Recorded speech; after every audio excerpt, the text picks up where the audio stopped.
राजस्थान में किडनी की बीमारी से 12 बच्चों की मौत के बाद स्वास्थ्य विभाग अलर्ट पर है। स्वास्थ्य विभाग ने इसको लेकर एडवाइजरी जारी की है। तमिलनाडु और राजस्थान में कफ सिरप को लेकर सरकार ने बड़ा एक्शन लिया है। तमिलनाडु सरकार ने कफ सिरप के प्रोडक्शन और सेल पर प्रतिबंध लगा दिया है। तमिलनाडु सरकार के आधिकारिक बयान में कहा गया है कि ड्रग डिपार्टमेंट ने इस बैच की दवाओं के लिए सैंपल जांच के लिए भेजे थे। 24 घंटे में इसकी रिपोर्ट आ गई। इसके बाद सरकार ने यह फैसला लिया। तमिलनाडु सरकार के आदेश में कहा गया है कि जब तक जांच रिपोर्ट नहीं आती, इस दवा के निर्माण और बिक्री पर पूरी तरह से प्रतिबंध रहेगा। राजस्थान सरकार ने इस मामले में बड़ा एक्शन लिया है। सरकार ने कैसेंस फार्मा पर बड़ी कार्रवाई की है और कैसेंस फार्मा के 19 दवाओं पर रोक लगा दी है। छिंदवाड़ा में भी कफ सिरप की बिक्री पर प्रतिबंध लग चुका है। अब आपको बता दें कि किडनी की बीमारी से छिंदवाड़ा में 9 बच्चों की मौत हो गई थी। ऐसा आरोप है कि कफ सिरप की वजह से ही बच्चों की मौत हुई। कई बार ऐसा होता है कि 2 साल से भी कम उम्र के जो बच्चे हैं, उनका रेस्पिरेटरी सिस्टम इतना स्ट्रांग नहीं होता जितना बड़े होने के बाद बच्चों का 5 साल के बाद होने लगता है। ऐसे में अगर कोई भी बच्चा 2 साल से कम उम्र का है, जिसे खांसी की समस्या हो रही है, सांस लेने में तकलीफ हो रही है, तो पहले उसे डॉक्टर को दिखाएं, ना कि जाके तुरंत सिरप ले। ऐसे में कई बच्चों की मौत की खबरें छिंदवाड़ा से भी सामने आई, राजस्थान से भी सामने आई।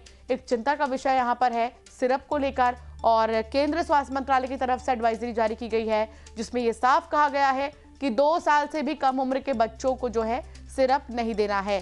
छिंदवाड़ा से राजेश करमेले हमारे साथ हैं और भोपाल से शैलेंद्र भदौरिया हमारे साथ हैं, दिल्ली से फराह खान हमारे साथ हैं, राजस्थान से आसिफ खान हमारे साथ हैं। सबसे पहले रुक करूंगी फराह खान का। फराह, स्वास्थ्य मंत्रालय ने एडवाइजरी जारी की है कि 2 साल से कम उम्र के बच्चों को सिरप नहीं देना है। ये 2 साल से कम उम्र के बच्चों की बात नहीं है, बात यहाँ सिरप की है कि किस तरह के सिरप का इस्तेमाल हो रहा है, कहाँ से ला रहे हैं, कहाँ से खरीदारी हो रही है, उस पर फोकस करने की जरूरत है। क्या कहा स्वास्थ्य मंत्रालय ने? देखिए अंशिका, बिल्कुल जिस तरीके से मौतें हुई हैं, सिर्फ मध्य प्रदेश में नहीं, राजस्थान में भी हुई हैं। 12 मौतें अब तक हो चुकी हैं। तो ऐसे में कल स्वास्थ्य मंत्रालय ने सिर्फ एडवाइजरी ही नहीं जारी की थी, ये भी बताया था कि जो रिपोर्ट अभी आई है, जो इनिशियल रिपोर्ट अभी आई है, उसमें किसी भी तरीके का डीईजी ईजी नहीं मिला है। लेकिन ये भी बताया गया कि लेप्टोसाइसिस मिला है एक बच्चे को, जिसकी आगे जांच होनी है। वहीं ये भी बताया गया कि आमतौर पर पेरेंट्स क्या करते हैं कि वो अगर छोटा बच्चा है, 2 साल का बच्चा है या उससे कम का भी बच्चा है, क्योंकि आजकल न्यू बॉर्न्स को भी लोग सिरप देते हैं, तो ऐसे में क्या होता है कि वो केमिस्ट जाते हैं और वहां से जाकर कोई भी सिरप ले आते हैं। ऐसे में बहुत ज्यादा जरूरी है कि अगर आपको डॉक्टर प्रिस्क्राइब करे और जब तक बच्चा 5 साल का ना हो, उससे पहले उसको सिरप ना दे, क्योंकि कई तरह की सब्सटेंस होते हैं, कई तरह के कंटेंट होते हैं। कई बार जो बच्चे हैं वो उसको डाइजेस्ट नहीं कर पाते और उनके लिए मुश्किल बन जाती है। दूसरी बड़ी बात यह है कि ये इतनी जाने क्यों जा रही हैं बच्चों की। तो एक तरफ तो क्लीन चिट भी मिली है सिरप को, एक तरफ प्रतिबंध लगा है, तो ऐसे में समझना बहुत मुश्किल हो रहा है। और स्वास्थ्य मंत्रालय ने यह भी बताया कि जो एनसीडीसी की टीम गई थी, वहां पर यह भी देखा गया था कि भाई कहीं कोई संक्रमण तो नहीं फैला हुआ है, तो वो भी नेगेटिव आई है। बाकी जो अब इनिशियल रिपोर्ट्स आए हैं वो भी ये इशारा कर रहे हैं कि कोई केमिकल नहीं है। लेकिन अब बड़ा सवाल ये है कि अगर बच्चों के किडनी फेल हुए हैं तो उसके पीछे की वजह क्या है, तो उसके लिए और सैंपल्स ले गए, यानी वाटर के सैंपल्स ले गए। और तमाम कई बच्चे हैं जिनकी मौत हुई है कफ सिरप पीने की वजह से, ऐसा दावा किया जा रहा है। आसिफ खान मेरे साथ राजस्थान से जुड़े हुए हैं। आसिफ, एक्सपर्ट से कह रहे हैं कि कफ सिरप में जो प्रिजर्वेटिव्स का इस्तेमाल किया जाता है, छोटे बच्चों के लिए उन्हें मीठा लगता है तो वो पी भी लेते हैं आराम से कफ सिरप को, तो ये प्रिजर्वेटिव्स किडनी के लिए, बच्चों के लिए बहुत ही खतरनाक साबित हो रहे हैं। और क्या कुछ बातें सामने आई हैं आसिफ? देखिए अंशिका, राजस्थान में अब तक सीकर में 1 और भरतपुर में 2, यानी कुल मिलाकर 3 बच्चों की मौत हो चुकी है। और जिस एलिमेंट की आप बात कर रही हैं, जो 2 साल के से कम बच्चों को जो सॉल्ट दिया जा रहा है, सिरप में जो सॉल्ट है उसका नाम है डेक्स्ट्रोमेथोरेपन, यानी ये वो सॉल्ट है जो 5 साल से छोटे बच्चों को नहीं दिया जाना चाहिए। और खास तौर पर राजस्थान में कैसेंस फार्मा है, ये इस दवा का निर्माण कर रही है। जैसे ही ये मामला सुर्खियों में आया, राष्ट्रीय स्तर पर ये सुर्खियों में आया, उसके बाद में राजस्थान सरकार ने 19 प्रकार की दवाओं के वितरण पर रोक लगा दी है, इनके ऊपर जांच बैठा दी है। और ये जो 19 तरह की दवाइयां हैं, ये कैसेंस फार्मा ही बनाते हैं। ताज्जुब की बात यह है कि यही कंपनी 42 सैंपल इसके 2012 से अब तक फेल हो चुके हैं बावजूद इसके ये मुख्यमंत्री निशुल्क दवा वितरण योजना में खुद को रजिस्टर करवा लेती है। ये अपने आप में जांच का विषय है।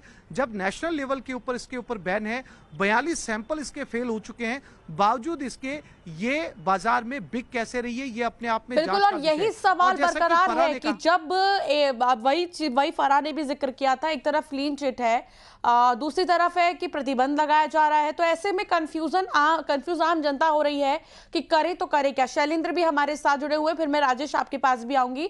शैलेंद्र, एक तरफ तमिलनाडु सरकार ने यह पुष्टि कर दी है कि कफ सिरप्स की वजह से ही जो है दिक्कतें हो रही हैं, दिक्कतें बढ़ रही हैं। उन्होंने कुछ सिरप्स को लैब में भी भेजा है टेस्ट के लिए। तो राजस्थान में सरकार ने एक्शन लेना शुरू कर दिया है।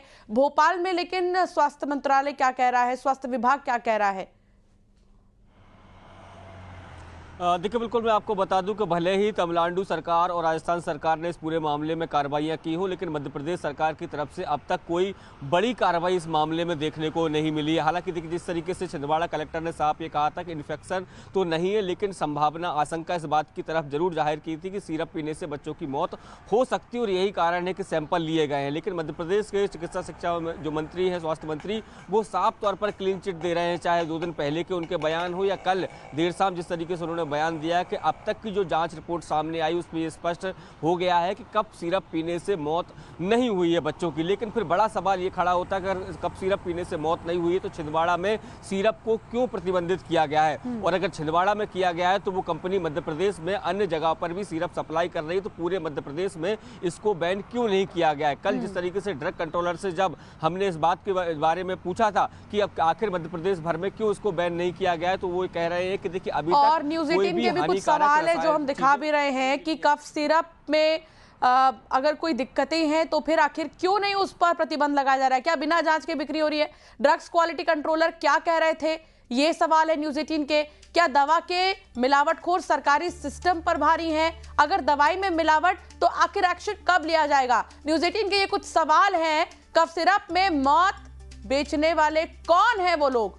क्या बिना जांच के बच्चों की दवा बिक रही है? बच्चों की जान से खिलवाड़ हो रहा है। राजेश, छिंदवाड़ा में 9 मौत, जिम्मेदार कौन? बिल्कुल, देखिए छिंदवाड़ा में एक एक करके 9 बच्चों ने दम तोड़ा है इस बीमारी से। जब ये कंक्लूजन आया कि कफ सिरप इसकी वजह हो सकती है, जब ये संभावना जताई गई, उसके बाद ताबड़तोड़ प्रशासन ने कार्रवाई शुरू की। पहले तो आदेश जारी किए कि इस कफ सिरप को प्रतिबंधित किया जाए। कल देर रात ड्रग इंस्पेक्टर 4 ड्रग इंस्पेक्टरों की टीम जो है वो कोयलांचल पहुंची थी। पूरे जिले में इस टीम ने ये इस बात को खंगाला है कि कहीं ये सिरप बेचा तो नहीं जा रहा। कुछ प्रतिष्ठानों में, कुछ मेडिकल स्टोर्स में ये सिरप पाया गया। चूंकि उनके स्टॉक उनके पास रखा था, वो बेच नहीं रहे थे लेकिन स्टॉक रखा था, उसको भी जब्त किया गया। इसके अलावा उन्होंने साफ तौर पे स्पष्ट निर्देश दे दिए कि इस तरह के जो भी ड्रग कहीं पाए जाएंगे तो निश्चित तौर पे कार्रवाई होगी। प्रशासन इस बात को लेकर अब आश्वस्त है कि कहीं ना कहीं ये जो मामले आ रहे हैं ये सिरप की वजह से आ रहे हैं। लेकिन सबसे अहम बात यह है कि प्रदेश सरकार इसे मानने को तैयार नहीं है। ऐसी स्थिति में अभी हालात जो है वो प्रशासन और चिकित्सा विभाग के समझ में नहीं आ रहे हैं कि आखिर क्या करें और क्या ना करें। अगर इसे समय रहते समझ लिया जाए तो बहुत बेहतर होगा, क्योंकि एक ही चीज है, जान है तो जहान है, और छोटे बच्चे अगर हैं तो उन पर खासतौर पर बहुत ज्यादा ध्यान देने की जरूरत है। आप सभी का बहुत शुक्रिया हमारे साथ जुड़ने के लिए, जानकारी साझा करने के लिए। सीधी में किसान क्रेडिट कार्ड लोन के नाम पर किसान से ठगी हुई है। ग्रामीण